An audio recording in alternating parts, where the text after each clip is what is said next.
Shalom, my Hebrews and Shebrews, oil-filled disciple. Let's do some daily bread. I know it's way past through the middle of the week. I've had a lot going on in the last 3 days. I haven't been able to get on here and make a video, so we'll get back to rolling here. Get the camera moved this way.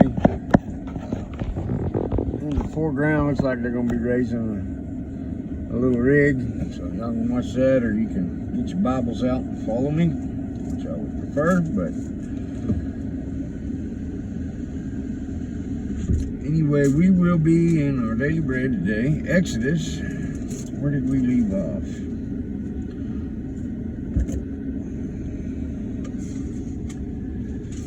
Shemot.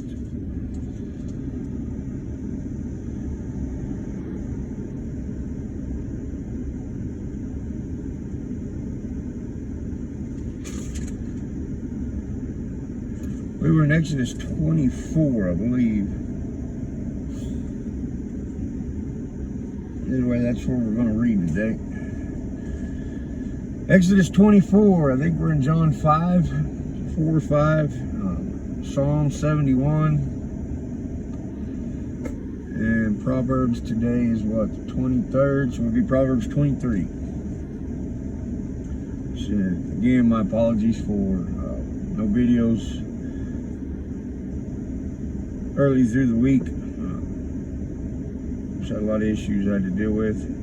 Good issues, nothing bad. I just did not have time to get on and make a video, so please forgive me for that. Exodus 24:1. And to Moshe he said, "Come up to Yahweh, you and Aaron, Nadab and Abihu, and the 70 elders of Israel, and you shall bow yourselves from a distance. But Moshe shall draw near to Yahweh by himself, and let them not draw near, nor let the people go up with him." And Moshe came and related to the people all the words of Yahweh, and all the right rulings, and all the people answered with one voice, and said, "All the words which Yahweh has spoken we shall do." And Moshe wrote down all the words of Yahweh, and rose up early in the morning, and built a slaughter place at the foot of the mountain, and 12 standing columns for the 12 tribes of Israel. And he sent young men of the children of Israel, and they offered ascending offerings, and slaughterings of peace offerings to Yahweh of bulls. And Moshe took half the blood, and put it in basins, and half the blood he sprinkled on the slaughter place. And he took the book of the covenant, and read in the hearing of the people, and they said, "All that Yahweh has spoken we shall do and obey." Imagine if our so-called church people today would have the same sentiment. All that Yahweh has spoken we shall do and obey. See, we got it in our minds today that we only need to do part of what God commands. Verse 8, and Moshe took the blood and sprinkled it on the people, and said, "See, the blood of the covenant which Yahweh has made with you concerning all these words." And Moshe went up, also Aaron, Nadab and Abihu, and 70 of the elders of Israel. And they saw the Elohim of Israel, and under his feet like a paved work of sapphire stone, and like the heavens for brightness. Yet he did not stretch out his hand against the chiefs of the children of Israel. And they saw Elohim, and they ate and drank. And Yahweh said to Moshe, "Come up to me on the mountain, and be there, while I give you tablets of stone, and the Torah, and the command which I have written, to teach them." All right, so back in Exodus 20, Yahweh gives all the people in hearing range his 10 commandments for them. What we know as the 10 commandments. Now Moshe is about to go up on the mountain, spend time with Yahweh. And what I've come to understand, he spent time with Jesus. Because all this time that Moses spends with Yahweh, when we get to the point here in a couple of days where Moses says, I want to see your face. And God tells him, Yahweh tells him, no man can see my face and live. But yet we've already seen where Moshe has spoken face to face to God. I believe that this is Yeshua that ministers to Moshe up on the mountain, to Moses up on the mountain. Fully God, fully man, Jesus in the flesh, God in the flesh. And I believe whenever, from all my studies, that Moshe spends time with Yeshua up on the mountain, where he gets the 10 Commandments. Now he's going to go up on the mountain twice to get the commandments. Because the first time when he comes back down, we'll read in a few days, the children of Israel have created the golden calf, and he gets angry and he smashes the stones. So what we have is God has given it verbally to the people, giving his commands verbally. And he's going to write it in stone. That's why we have that saying today, it's written in stone. It's to never be forgotten. In other words, once it's written in stone, it's a done deal. And so he's about to go up and embark on the mount and spend time with Yeshua, being ministered to by Yeshua himself. Get the commandments of Yahweh and bring them back to the people. Because remember, the people have already said, whoa, hold up, this is way too scary, way too freaky for us. And so, there goes that rig being raised up. And so Moshe is going to go up and get the commandments, so that the generations do not forget what Yahweh told these people at the mount. Okay. Verse 13, and Moshe arose with his assistant Joshua, and Moshe went up to the mountain of Elohim. And he said to the elders, wait here for us until we come back to you. And see, Aaron and Hur are with you. Whoever has matters, let him go to them. So Moshe goes up on the mountain with Joshua. He leaves Aaron in charge. Now, Aaron should have been able to keep these people under wraps. But Aaron succumbs to the people, as we will read, and breaks one of the commandments that Yahweh verbally told them at the mountain. And I've heard this over and over again. Well, Aaron didn't really know. Yes, Aaron knew. Aaron knew full well he's not supposed to do this. We'll talk about that when we get to it. And Moshe went up on the mountain, and a cloud covered the mountain, and the glory of Yahweh dwelt on Mount Sinai, and the cloud covered it for 6 days. And on the 7th day he called Moshe out of the midst of the cloud.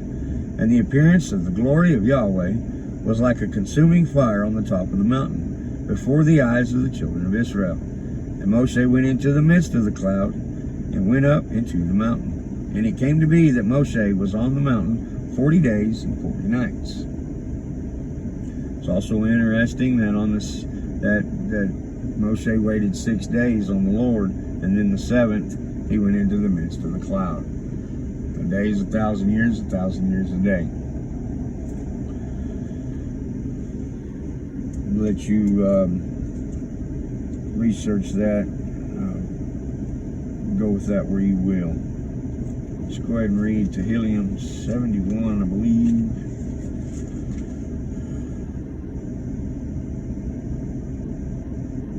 Yep.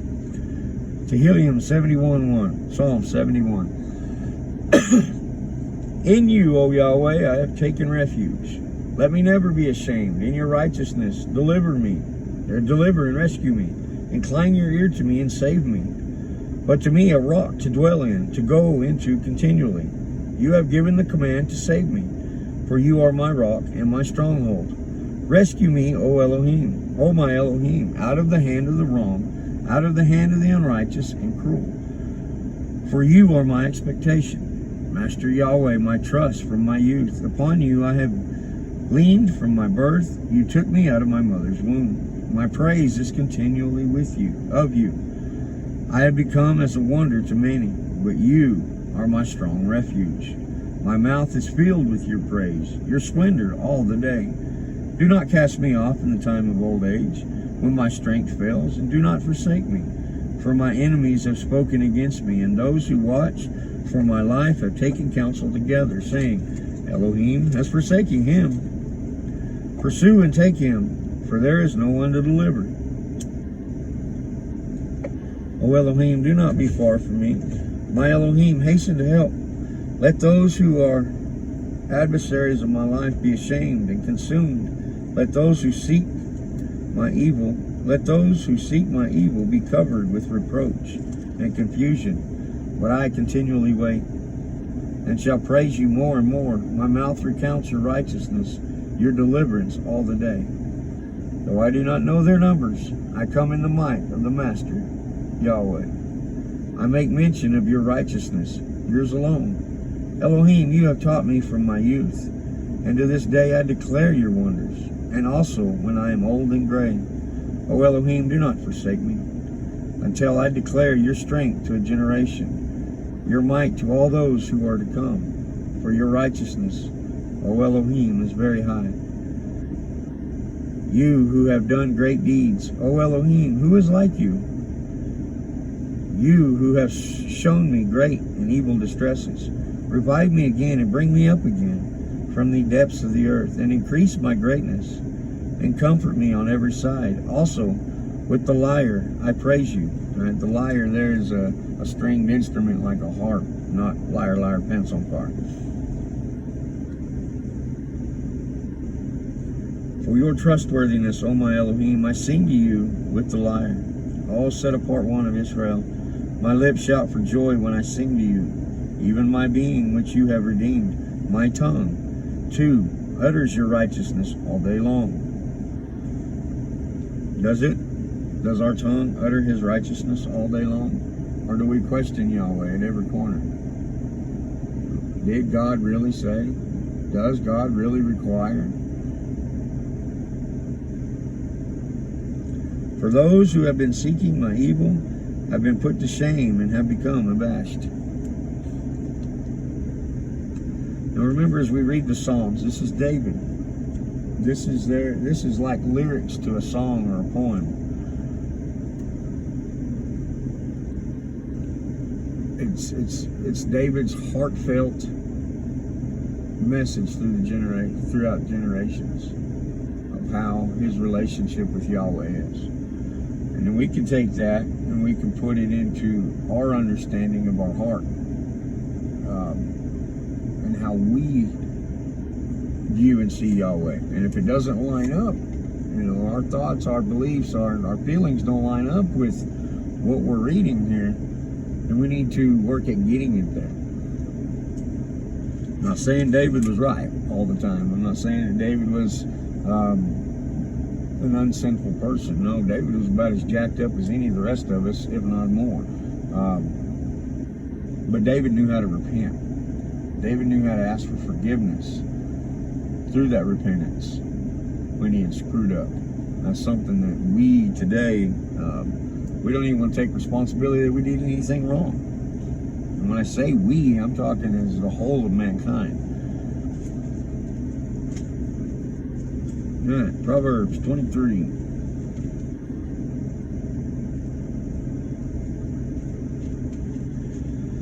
Mishle, however you say that. That's one of the few words that I can't really settle in my mind that Mishle is the correct pronunciation. That's the best I can do with what I got, where I'm at. Proverbs 23:1. When you sit down to eat with a ruler, look well what is before you, and put a knife to your throat. If you are a man given to appetite, do not desire his delicacies, for that food is deceptive. I've went over this chapter a whole bunch, but let's look at it again. When you sit down to eat with a ruler, look well what is before you. If you're a man given to appetite, do not desire his delicacies, for food is deceptive. Our stomachs will get us in more trouble and cause us to sin.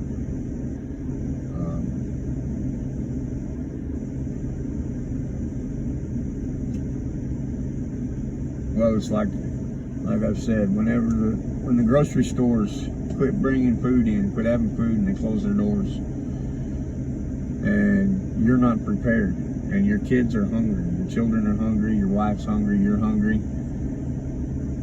How deep a conviction of your morals do you have before you go to your neighbor and take what he has? Now, that's not having to do a whole lot with that verse.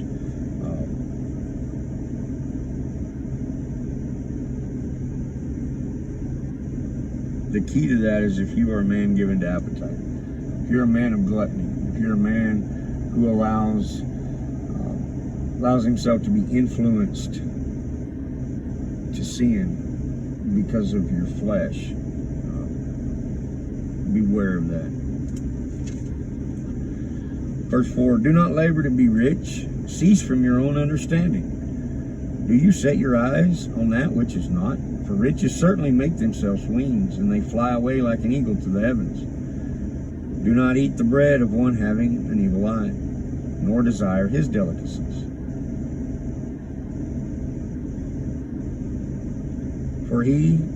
For as he reckons in his life, so is he. Eat and drink, he says to you, but his heart is not with you.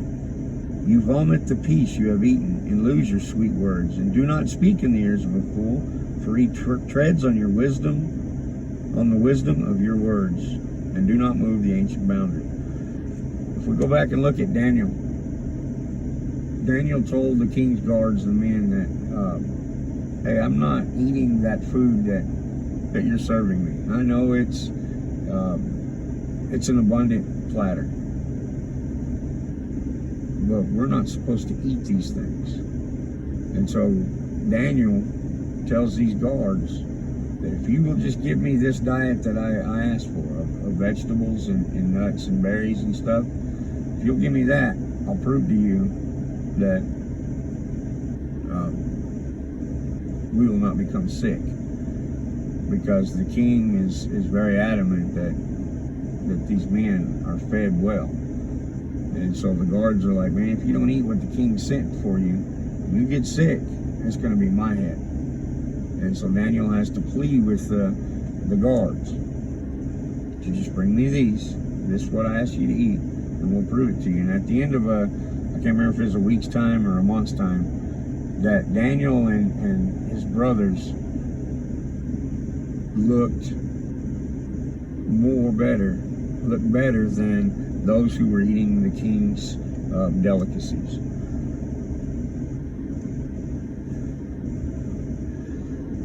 Verse 10, do not move the ancient boundary, and do not enter the fields of the fatherless, for their Redeemer is strong, and he shall plead their cause against you.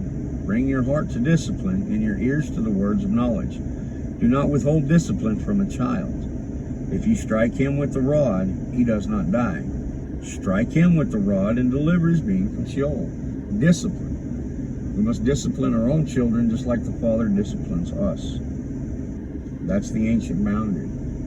Go back and look at Genesis, Exodus, Leviticus, Numbers, Deuteronomy. What does God say? What is his commands for us? It doesn't change.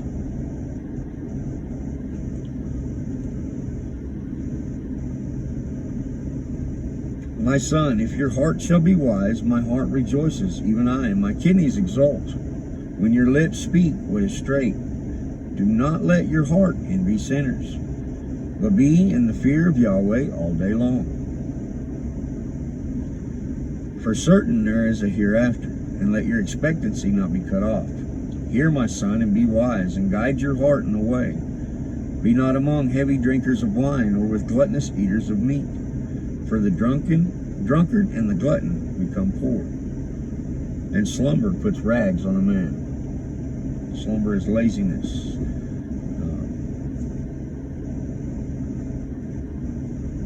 Listen to your father who brought you forth, and do not despise your mother when she's old. Okay, again, in this sense, our mother is doctrine. Do not say that this doctrine, that God's commands, God's decrees, God's ways are outdated and done to be done away with. that we can have a new way of following the Lord today. That's what we're fixing to read Aaron and the Israelites do, is they think they can do it their way. So, mother here in this sense is doctrine. Buy the truth and do not sell it. Wisdom and discipline and understanding.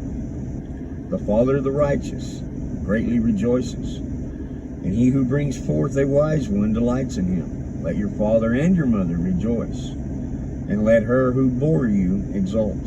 My son, give me your heart, and let your eyes watch my ways. For a whore is a deep pit. A whore is false doctrine, false church, churchianity, and a strange woman a narrow well. She too lies in wait for its prey, and increases the treacherous among men. Who has woe? Who has sorrow? Who has contentions?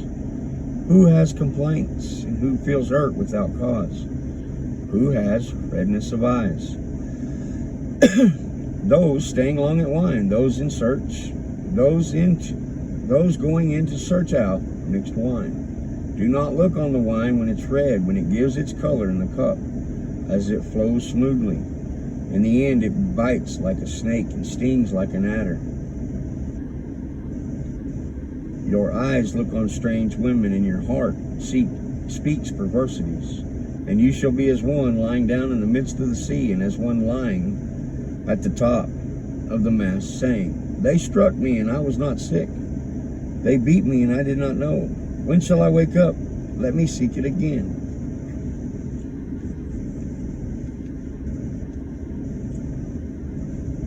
I'm going to move on from that one.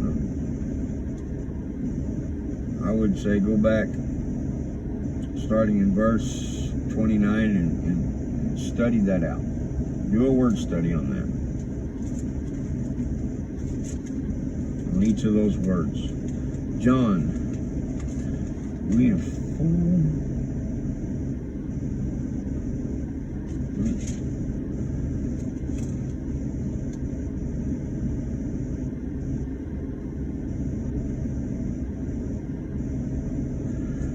John chapter 5.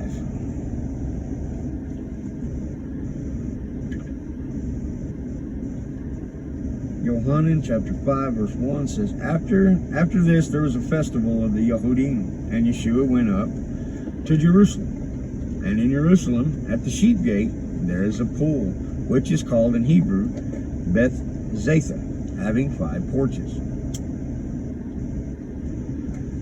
In these were lying a great number of those who were sick, blind, crippled, paralyzed, and waiting for the stirring of the water. For a messenger was going down at a certain time into the pool, and was stirring the water. And whoever stepped in first, then after the stirring of the water, become well of whatever disease he had. And a certain man was there who had a sickness, 38 years. When Yeshua saw him lying there, and knowing that he already had been a long time, he said to him, Do you wish to become well? The sick man answered him, Master, I have no one to put me in the pool when the water is stirred, but while I am coming, another steps down before me. And so they go to this hot springs type setting. They have these, what I can imagine and what I can see in the 5 porches, places of entry into these hot springs. Now this is what is amazing to me. There's a messenger, an angel, that comes and stirs the waters. This is a miracle. This is what we would account a miracle today in itself. But this is just everyday happenings for these people at this time. And when I say every day, I don't mean every day this happens. This is a certain festival of the Jews. And I couldn't tell you if it's yearly or monthly or what, but nobody seems to be like, wow, this is amazing. Of course, yes, it is amazing, but today, if someone said, hey, over here at this lake, if you go over there, there's an angel that comes down and stirs the waters, that would be completely extraordinary for us today.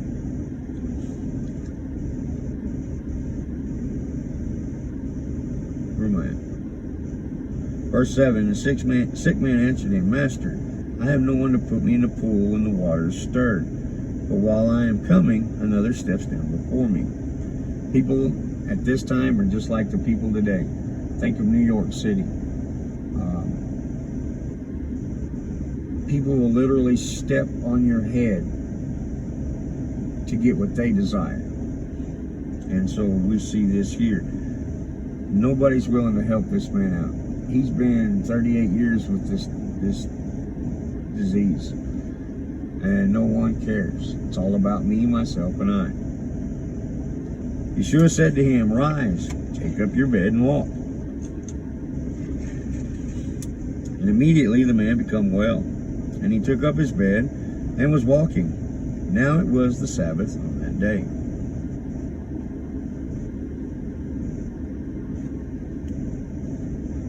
Read this once and I just now catch this. That's why we read this. That's why I read the word over and over and over again. All right. The angel comes and stirs the water and someone can be healed and it's okay. But when Jesus heals this man, oh no, absolutely not.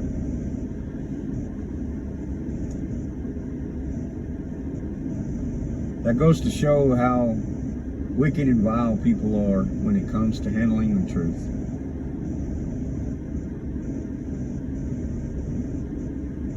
As long as it's tradition, as long as it benefits them, to hell with the law. I ain't worried about it.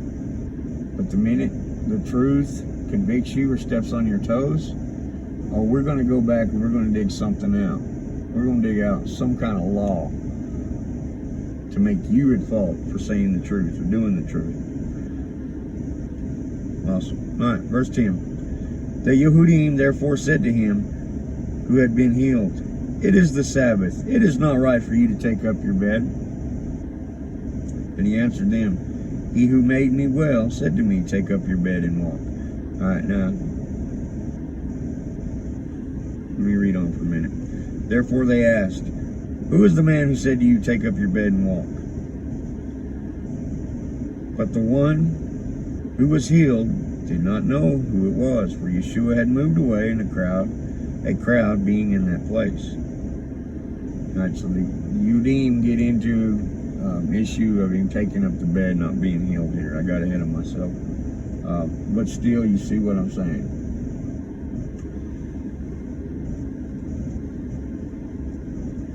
Verse 14, afterward, Yeshua found him in the holy place, said to him, "See, you have been made well.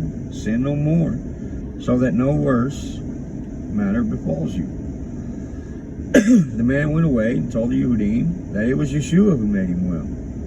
And because of this, the Yehudim persecuted Yeshua and were seeking to kill him because he was doing these healings on the Sabbath. Okay, there we go.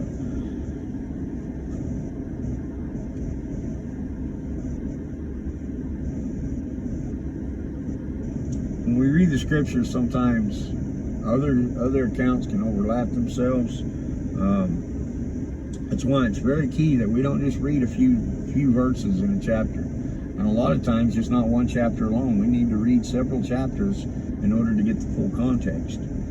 So the Yehudim, the Pharisees, they are bent out of shape because Jesus is walking in truth. He's convicting them through the truth. And so they're going to use every stipulation they can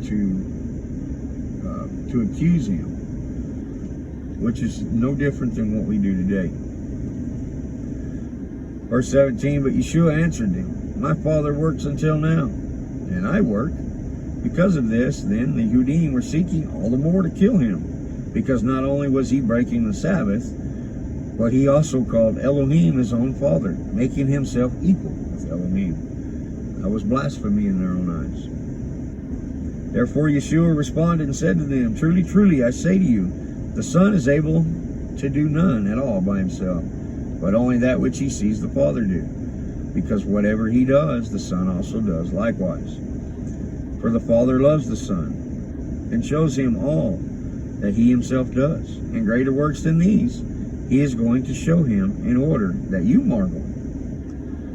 For as the Father raises the dead and makes alive, even so the Son makes alive whom he wishes. For the Father judges no one, but has given all the judgment to the Son, that all should value the Son even as they value the Father. He who does not value the Son does not value the Father who sent him. Truly, truly, I say to you, he who hears my word and believes in him who sent me possesses everlasting life, and does not come into judgment, but has passed from death to life. Okay, that judgment is condemnation. I've heard it said that if we believe in Yeshua, we believe in Jesus, we believe in God, we will not go through judgment. We will not go to the judgment seat. That is not the case. We will not be condemned to hell, is what Jesus is saying here, this judgment. The English word translated or transliterated, judgment throws people off more than probably any other word in scriptures, because we get it mixed up with judgment and condemnation. So let me read it as that. Truly, truly, I say to you, he who hears my word and believes in him who sent me, which is Yahweh, possesses everlasting life, and does not come into condemnation, but has passed from death to life.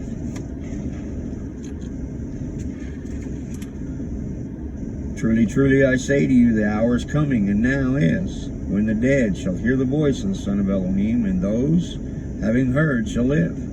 For as the Father possesses life in himself, so he gave also the Son to possess life in himself. And he has given him authority also to do judgment, because he is the son of Adam.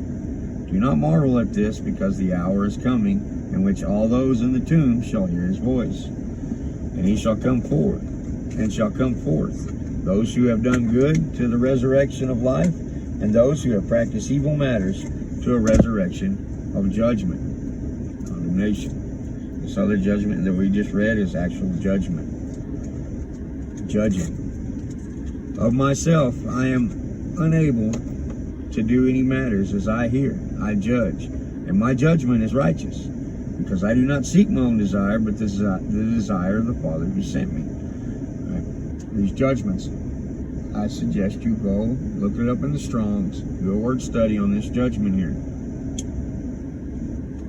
because Jesus speaks of both actual judgment and condemnation. Verse 31, if I bear witness of myself, my witness is not true. There is another who bears witness of me, and I know that the witness which he witnesses of me is true. You have sent to Yohanan, and he bore witness to the truth.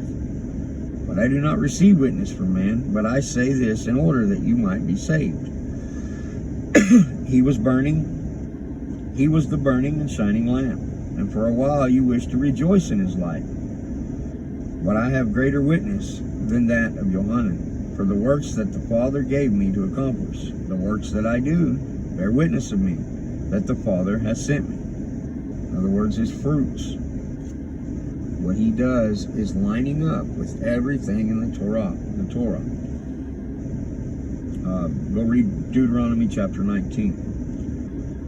Verse 37, and the Father who sent me, he bore witness of me. You have neither heard his voice at any time, nor seen his form. And you do not have his word staying in you, because you do not believe him who he sent. You search the scriptures, because you think you... Verse 39, you search the scriptures, because you think you possess everlasting life in them, and these are the ones that bear witness of me. We'll read this in correlation with Ezekiel chapter 33, also along with Deuteronomy 19. Verse 40, but you do not desire to come to me in order to possess life. I do not receive glory from men, but I know you, that you do not have the love of Elohim in you. I have come in my Father's name, and you do not receive me. If another comes in his own name, you would receive him. How are you able to believe when you are receiving glory from one another? and the glory that is from the only Elohim you do not seek. Do not think that I shall accuse you to the Father. There is one who accuses you, Moshe, in whom you have set your expectation. For if you believe Moshe, you would believe me, since he wrote about me. But if you do not believe his writings, how shall you believe my words? Alright, so in other words, you glory in yourselves. You glory in the fact that people come pat you on the back and say how holy and righteous you are and how godly you are. And, oh, Joel Osteen, you have such a good church. And you seek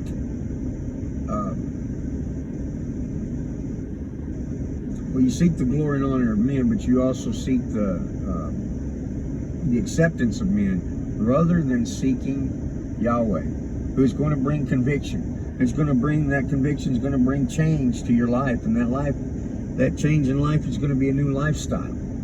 Feel me?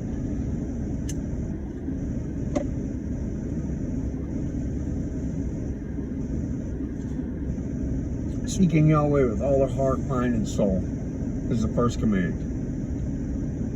We need to take that to heart, because do we really? Is Yahweh's, we have the praise of Yahweh on our lips all the day long. Daily, is it all about Yahweh? Will Yahweh approve of what I'm doing right now? Thinking about these things like that. So anyway, let's let that be the word today. Again, I'm sorry that the first 3 days of this week I was out of commission, out of pocket, whatever you want to call it.